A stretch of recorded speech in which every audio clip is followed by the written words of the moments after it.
जय अघोर हाड़ू। मेरे सारे सब्सक्राइबर मित्रों को मेरा प्रणाम स्वीकार हो। मैं तांत्रिक साईदास आज आप सबको मैं ये बताने वाला हूँ, जो मेरे दोस्त की जो धर्म पत्नी था, जिन्होंने सुसाइड किए थे, इसके पहले भाग में हमने काफ़ी कुछ बताए थे। उस वीडियो को अगर नहीं देखे तो कृपया देख लीजिए। हमारे और प्रेत के बीच में बातचीत से हमें कई सारे चीज़ पता चला। उनमें से हमने भी कई सारे सवाल किए और कुछ सवाल का जवाब हमें मिला। उससे हमें पता चलता है कि प्रेत योनि सबसे निकृष्ट योनि है। उसमें बहुत ही कष्ट दुख मिलता है, जो अकाल मृत्यु के कारण आता है। मान लो कोई इंसान अगर अकाल मृत्यु से उसकी मृत्यु हो जाता है, तो उसकी जो आत्मा है इसी पृथ्वीलोक में भटकता रहता है, और तब तक भटकता रहता है जब तक उसकी समय नहीं आ जाता है। या तो उसे मुक्ति ना कर दिया जाए, उसके बारे में भी मैं बताऊंगा। तो वो इंसान क्या करता है, मतलब वो आत्मा क्या करता है, अपने परिजनों की आसपास भटकता रहता है।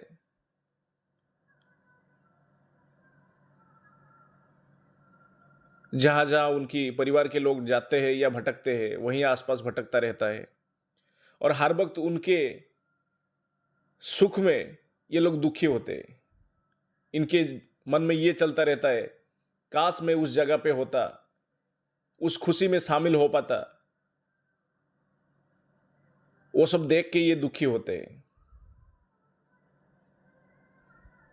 और अकाल मृत्यु में जो लोग आत्महत्या करते हैं, अकाल मृत्यु कई तरह के होते हैं। एक्सीडेंट में मारा गया, या कोई किसी को मार दिया, या कोई बहुत तरीके का मृत्यु होता है,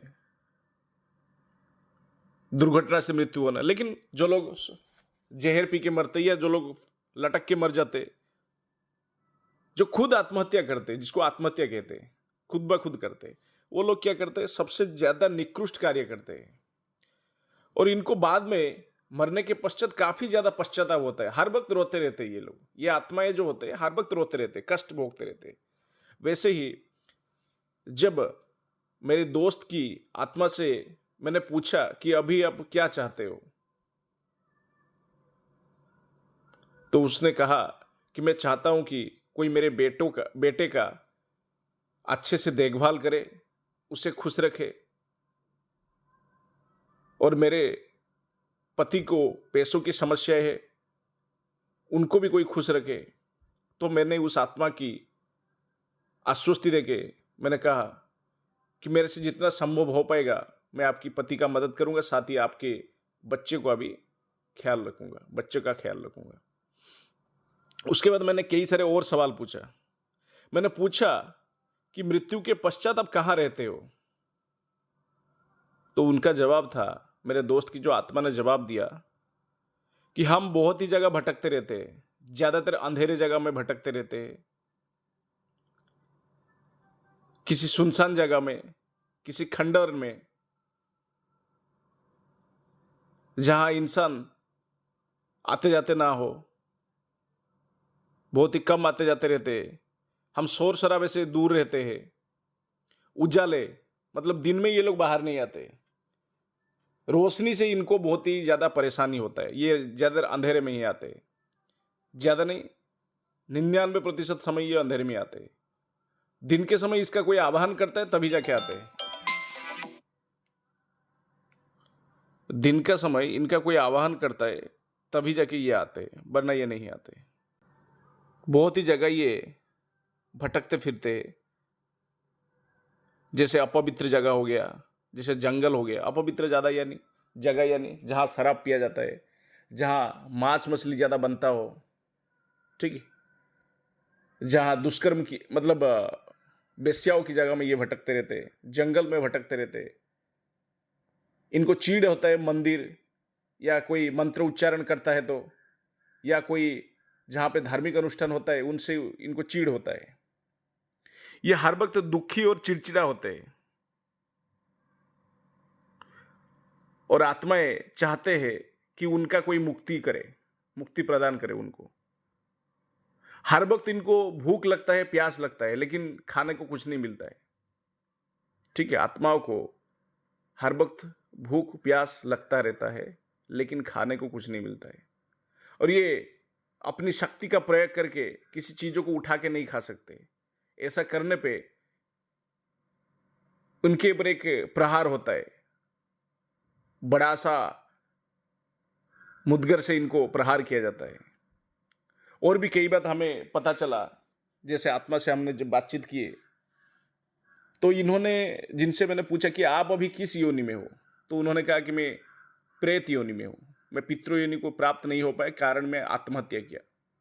और ये जितना टाइम मेरे सामने मेरे शिष्य के शरीर में रहे उतना टाइम सिर्फ रोते थे और बातें करते थे मुझसे। मैं भी खुद बहुत ही अंदर से ही बहुत टूट गया था।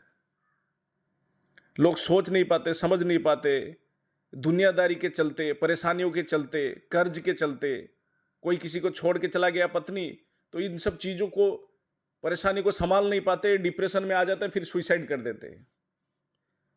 जीवन में आप लोग एक बार हमारे पास आइए। मैं तो भगवान हूं नहीं, मैं एक तांत्रिक हूं। जितना हो सकेगा मैं आपका मदद करूंगा।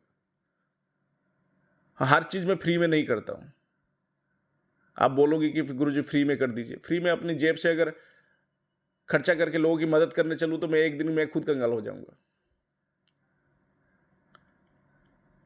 ठीक है, वहीं कुछ कम दक्षिण राशि कर सकता हूं, लेकिन एक मरा हुआ इंसान को मैं फिर से जीवित नहीं कर सकता हूं। लेकिन मरने वाला जो है उसको मैं अच्छे राह दिखा के, उसकी मैं मदद करके, उसका जो इच्छा को मैं पूर्ति कर सकता हूं, इच्छा पूरा कर सकता हूं। और ये जो आत्माएं रहते हैं, इनको मैंने पूछा कि अभी अब कहाँ, मतलब ज्यादा किस जगह पे रहना पसंद करते हो? कि ज्यादा, इन्होंने कहा कि मैं मेरे पति के आसपास में ज्यादा भटकता रहता हूँ।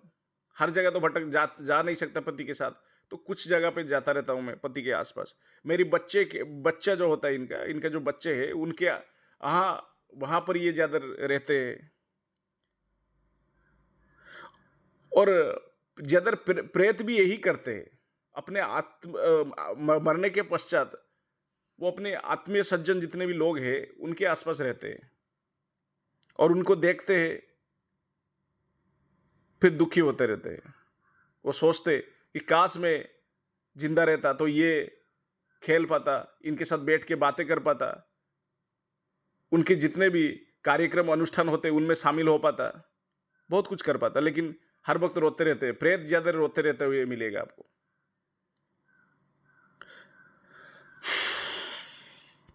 और प्रेत क्या करता है, वो अपने लोगों के आसपास ज्यादा भटकता है, कोशिश करता है उनके शरीर में आ जाए।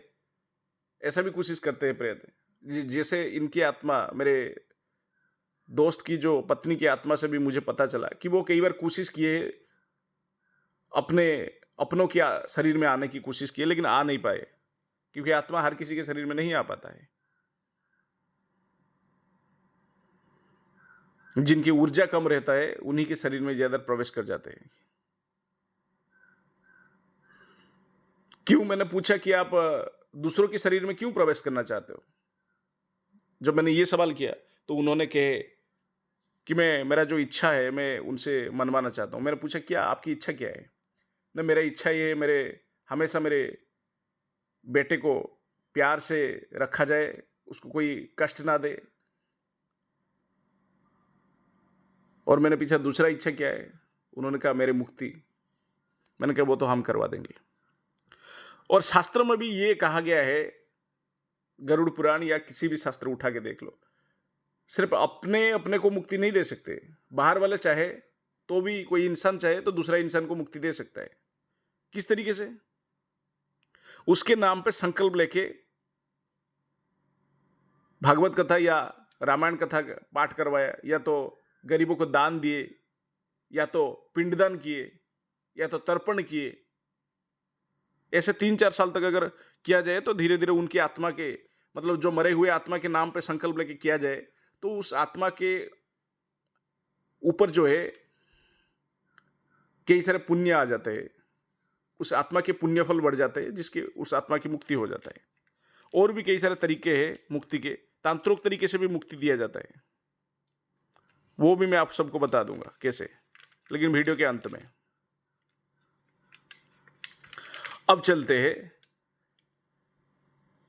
आत्मा ज्यादा। मैंने पूछा कि आप कौन से दिन ज्यादा ताकतवर रहते हो, मैंने ये बात पूछा क्योंकि मैं एक तांत्रिक हूं, मैं जानता हूं कि आत्मा सब दिन एक जैसा नहीं रहते। तो उन्होंने कहा 13, 14 और अमावस्या के दिन ज्यादा ये सक्रिय रहते हैं और इनके शरीर में ज्यादा ताकत आता है। मैंने एक सवाल ये पूछा आत्मा से, प्रेतात्मा से, कि मैंने ऐसे कई सारे ताकतवर आत्मा को भी देखा, आप इतने कमजोर क्यों हो? तो प्रेतात्मा ने कहा आपने जो कहा सही है, मतलब मैं जो कहा उनको सही लगा। कारण क्या है? उन्होंने कहा जो आत्मा ज्यादा दिन इस पृथ्वी में रहता है, कुदरत से उसे शक्ति मिलता रहता है, प्रकृति से इसे धीरे धीरे शक्ति हासिल होता है, तो वो ज्यादा ताकतवर बनता है।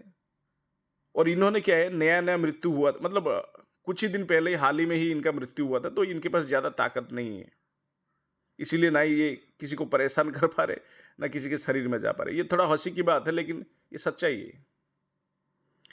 ये हर वक्त रो रहे थे, मतलब मेरे शिष्य के अंदर बैठा हुआ ये जो मेरे दोस्त की जो पत्नी का आत्मा है, ये हर वक्त रो रहे थे, हर वक्त।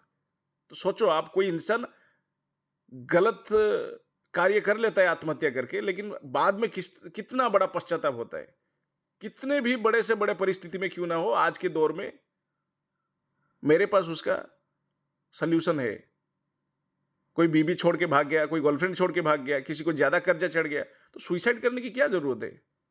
हम उसका रास्ता निकलवा सकते हैं, वशीकरण करके पत्नी को वापस लाया जा सकता है।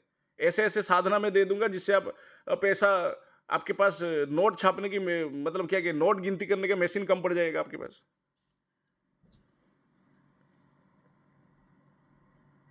हाँ, इनको मैंने पूछा कि आपको कौन से दिन अच्छा लगता है, कौन से पक्ष अच्छा लगता है। मैंने प्रेतात्मा को पूछा तो उसने कहा कृष्ण पक्ष हमको ज्यादा अच्छा लगता है, कृष्ण पक्ष में हम ज्यादा बाहर आना पसंद करते हैं।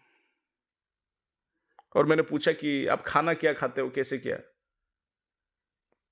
हमें कोई हमारे नाम पे आवाहन करके देता है भोजन, तो ही जाके हम खा पाते, वरना हम हर वक्त खाना को देखते रहते लेकिन भूख प्यास से तड़पते रहते हैं।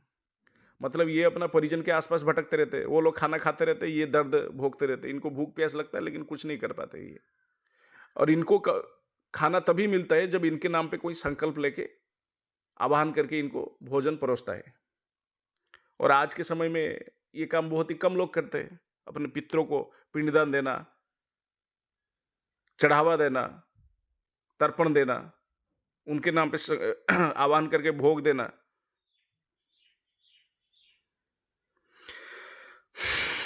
ज्यादातर जो आत्माएं हैं आज के समय में, या तो अकाल मृत्यु के कारण वो इस धरती पे, पृथ्वी पे भटक रहे, या तो किसी के अगर अंतिम संस्कार सही से ना किया गया हो, या ना अंतिम संस्कार नहीं किया जाता है, तब जाके उनकी आत्मा जो है पृथ्वी पृष्ठ में भटकता रहता है। तो मैं कोशिश करूंगा मेरे जो धर्म पत्नी की जो आत्मा है उनको मुक्ति दिलाने के लिए। और ये मेरे धर्मपत्नी की आत्मा हर वक्त रो रहे थे, हर वक्त दर्द से, मतलब चीखते रहते थे, चिल्लाते रहते थे, मेरी मदद करो, मेरी मदद करो। मैंने उनको आखिर में कहा मैं मदद करूंगा, आपकी बेटे का भी ध्यान रखूंगा मैं, साथ में पति का पैसों की समस्या है उसको भी मैं मदद करूंगा। ऐसा कहने के बाद मैंने उनको कहा कि अगले महीना में तांत्रिक तरीके से आपका मुक्ति देने की कोशिश करूंगा। और क्या है तांत्रिक तरीके से आत्मा को कैसे मुक्ति दिया जाता है? सबसे पहले यज्ञ किया जाता है, जिसे आपको कोई भी महामंत्र सिद्ध हो, उस मंत्र से हवन दिया जाता है, हवन किया जाता है, उस आत्मा का आवाहन करके, उसके नाम पे संकल्प लेके। उससे कम ही दिन में आत्मा की सद्गति प्राप्त होती है, मुक्ति मिलता है उसको। यह है तांत्रिक तरीके से आत्मा को मुक्त करने की विधि। इसके ऊपर मैं हो सके तो एक वीडियो भी बनाऊंगा। और भी कई सारे सवाल पूछे थे हमने मेरी दोस्त की आत्मा से, जो हमारे शिष्य के शरीर में थे। हर वक्त मेरे शिष्य रो रहा था, लेकिन मेरे शिष्य नहीं रो रहा था, उसके अंदर जो बैठे हुए आत्मा है वो रो रहा था। वो हर वक्त ये बोल रहे थे, मेरे बेटे का ध्यान कौन रखेगा। वो अभी दुबला पतला हो चुका है, उसका ध्यान कोई ठीक से नहीं रखता है, खाना पीना उसको सही समय पे नहीं दिया जाता है। मैंने कहा जो चीज एक माँ करता है अपने बेटों के लिए, वो दूसरा कोई नहीं कर पाता है। ध्यान लोग देंगे लेकिन इतना ज्यादा तो नहीं दे सकेंगे। इसी बात से वो आत्मा ज्यादा रो रहा था और वो चीख रहा था, काश मैं उस दिन सुइसाइड नहीं किया होता तो आज ये दिन मुझे देखना नहीं पड़ता। जब इनकी सबको जलाया जा रहा था तो ये बहुत ही ज्यादा चीख रहे थे, इनकी आवाज को कोई सुन नहीं पा रहा था। हर किसी के पास जाके रो रहे थे, चीख रहे थे, मेरी सबको मत जलाओ। कारण इनके दिमाग में उस समय ये चल रहा था, उनके आत्मा के दिमाग में मतलब आत्मा के दिमाग में ये चल रहा था, काश वो उस सब के अंदर प्रवेश कर जाने से वो फिर से जीवित हो जाएंगे। ऐसे सोच उनके आत्मा के अंदर चल रहा था। वो कोशिश भी किए, कई बार सबके अंदर प्रवेश करने की कोशिश की, लेकिन हो नहीं पाया ऐसा। तो इसी बात से आप समझ जाइए, कभी भी किसी भी हालत, कैसे भी हालत क्यों ना है, कभी भी आत्महत्या ना करें। बाद में बहुत पश्चाताप करना पड़ेगा, सिर्फ उसी को पश्चाताप करना पड़ेगा। ऐसा अगर कोई सोचता है तो गलत बात है। साथ में दूसरे कोई भी परेशान होंगे, आपके घर वाले भी परेशान होंगे। कोई भी कार्य सोच समझ के करना चाहिए। भगवान एक रास्ता बंद करता है तो दूसरा रास्ता खोलता जरूर है। चलिए, जय घोराडो।